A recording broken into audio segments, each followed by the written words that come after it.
Seja muito bem-vindo de volta ao canal Bendito para o início da nossa nova série, 150 dias de louvor e adoração em Salmos. Este é o 19º livro da Bíblia, o maior livro de todos e também o mais diferente, porque contém vários escritos reunidos e compilados ao longo de um período e, por fim, organizados em um único livro. Os salmos são divididos em 5 partes, também conhecidas por livros. Nós vamos aproveitar essa divisão para estudar os 150 salmos em 5 etapas, ok? A palavra salmos, em hebraico Tehillim, significa livro dos louvores. A tradução do Antigo Testamento para o grego, a Septuaginta, empregou o termo psalmos, que quer dizer um cântico acompanhado com instrumentos de cordas. Depois, a tradução do Antigo Testamento para o latim, que é a Vulgata, chamou o livro de Psalmorum. E, finalmente, a versão King James adotou o termo, de modo que temos hoje o livro de Salmos. Os autores são os mais variados, a maioria são salmos de Davi, mas também temos salmos de Salomão, de Asaf, dos filhos de Corá, de Etã, de Emã e até de Moisés. É importante mencionar que no Novo Testamento encontramos mais de 400 alusões ou citações dos salmos. Vamos então ao salmo de número 1. Neste salmo são apresentados 2 caminhos, o caminho dos justos e o caminho dos ímpios. O salmista começa com a palavra bem-aventurado, que significa extremamente feliz ou realizado. O sentido dessa palavra é a felicidade que resulta da bênção que vem por meio da confiança em Deus e da obediência a Ele. No hebraico, essa palavra está no plural, indicando uma multiplicidade de bênçãos ou a intensificação delas. A grande lição a ser aprendida aqui é que o pecado é progressivo. Uma propensão ou um ato maligno leva a outro. Aquele que age com base em maus conselhos, logo poderá praticar más ações, e aquele que se entrega às más ações pode terminar negando totalmente a sua fé em Deus. O salmista menciona 3 comportamentos que o homem justo não adota para si. Primeiro, ele não anda baseado no conselho dos ímpios. Os ímpios são pessoas intencionalmente perversas e que persistem nisso. Portanto, ao ouvir um conselho ou teoria sobre alguma questão, devemos considerar se esse é um conselho piedoso ou ímpio. Os conselheiros piedosos, com certeza, trarão a verdade baseada na palavra de Deus para ajudar alguém que precisa de ajuda. Em segundo lugar, o homem justo não permanece ou não se detém no caminho dos pecadores. Os pecadores são aqueles que pecam e não se importam de continuar pecando. E o homem justo sabe que não deve seguir na mesma direção dos pecadores, pois são caminhos de morte. O homem justo tem a mesma confiança do salmista. Tu me farás ver os caminhos da vida. Na tua presença há plenitude de alegria, à tua direita há delícias perpetuamente. Em terceiro lugar, o homem justo não se assenta na roda dos escarnecedores. Os escarnecedores são aqueles que fazem pouco das leis de Deus e ridicularizam aquilo que é sagrado. Quando rir das coisas sagradas e desobedecer às leis de Deus se torna uma forma de entretenimento, é porque a pessoa está em uma zona de perigo espiritual.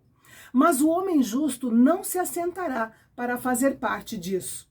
Analisando o caminho dos justos, vemos que há um caminho pelo qual ele não caminhará e nem permanecerá, e um assento onde ele não se sentará. Na sequência, o salmista menciona o que traz alegria ao coração do homem justo. Ele tem prazer na lei do Senhor e na sua lei medita dia e noite. Ao longo dos salmos, a expressão lei do Senhor é usada para descrever toda a palavra de Deus, e não apenas os 5 primeiros livros da Bíblia. Todos nós temos algum tipo de deleite, de prazer. Nosso coração não foi feito para ser um vácuo. Se não for preenchido com coisas boas, será preenchido com aquilo que é pecaminoso. Por isso, o homem justo encontra o seu prazer na palavra de Deus. Se uma pessoa tem prazer em alguma coisa, não é preciso implorar para ela fazer ou gostar. Ela fará isso espontaneamente. Podemos medir o nosso prazer pela palavra de Deus pelo quanto desejamos aprender e nos alimentar dela. O salmista diz que o justo medita na lei de Deus. Veja que não basta ouvir, é preciso meditar na palavra de Deus. E o que é meditar? No hebraico, essa palavra tem o sentido literal de murmurar para si mesmo. Significa concentrar-se em uma coisa a fim de entendê-la. Se você sabe ser ansioso, você sabe meditar. O ansioso pensa o tempo todo sobre uma determinada situação e nas várias possibilidades de tudo dar certo ou errado. A meditação segue o mesmo princípio, sendo que pensamos sem parar em determinado trecho das Escrituras e como podemos aplicá-lo em nossa vida. Sendo assim, transforme sua ansiedade em meditação na palavra de Deus. Na meditação oriental, o objetivo é esvaziar a mente, o que é perigoso, porque mente vazia é a oficina de Satanás. Mas na meditação cristã, o objetivo é preencher a mente com a palavra de Deus, pensando em como aplicá-la em nossa vida. O homem justo tem a palavra de Deus em sua mente em 2 momentos, de dia e de noite. Isso cobre tudo. Depois o salmista explica como o homem justo é abençoado. Primeiro, usando uma metáfora, ele é como uma árvore plantada junto a uma corrente de águas.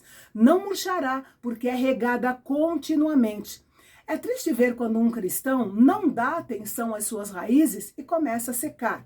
Esse é o momento certo de examinar com o que estão sendo regadas as suas raízes. Em segundo lugar, como uma extensão da metáfora, o homem justo dá frutos, referindo-se aos produtos da vida espiritual de uma pessoa. E em terceiro lugar, suas folhas não murcham. Folhas murchas são sinais de morte e secura, mas as folhas do justo são verdes e vivas. Em quarto lugar, tudo o que ele fizer prosperará. Na vida do homem justo, Deus produz algo bom e maravilhoso em tudo. Mesmo nas circunstâncias difíceis, ele produz algo que mostrará sua prosperidade em Deus. Na sequência, o salmista passa a descrever o caminho dos ímpios. Enquanto o justo é estável como uma árvore, cheio de vida e nutrição contínuas, frutífero, vivo e próspero, tudo é completamente ao contrário no caminho dos ímpios. Mesmo que muitas vezes possa parecer que os ímpios têm muito mais do que os justos, tudo aquilo no qual o ímpio deposita sua confiança é instável. O salmista diz que os ímpios são como a palha que o vento leva. Neste versículo, o contraste focaliza o destino dos 2 caminhos e não a conduta do justo e do ímpio. A palha é o produto inútil da debulha, em contraste com o fruto citado no versículo anterior. Os ímpios serão levados pelo vento, sendo separados daquilo que é útil e de valor. O salmista assegura que os ímpios não permanecerão no dia do julgamento. Como Daniel disse ao rei Belsazzar, serão pesados na balança e achados em falta diante de Deus. O salmista diz ainda que os pecadores não permanecerão na congregação dos justos. Isso é, os pecadores não compartilharão do mesmo futuro glorioso dos justos. E o versículo 6 traz um resumo final mostrando o que já se prevê para quem segue cada caminho. Deus protegerá os justos, mas os ímpios, mesmo parecendo confortáveis agora, no final perecerão. No livro de Atos, pelo menos 4 vezes, o cristianismo é chamado de caminho. Certamente é o caminho dos justos, e é nesse caminho que nós devemos seguir até o fim. Enquanto as pessoas do Salmo 1 sentem prazer na lei de Deus, as pessoas do Salmo 2 desafiam essa mesma lei. E é sobre isso que nós vamos refletir amanhã aqui no canal Bendito, o canal de Fala Fácil, porque nossa jornada só está começando. Até lá!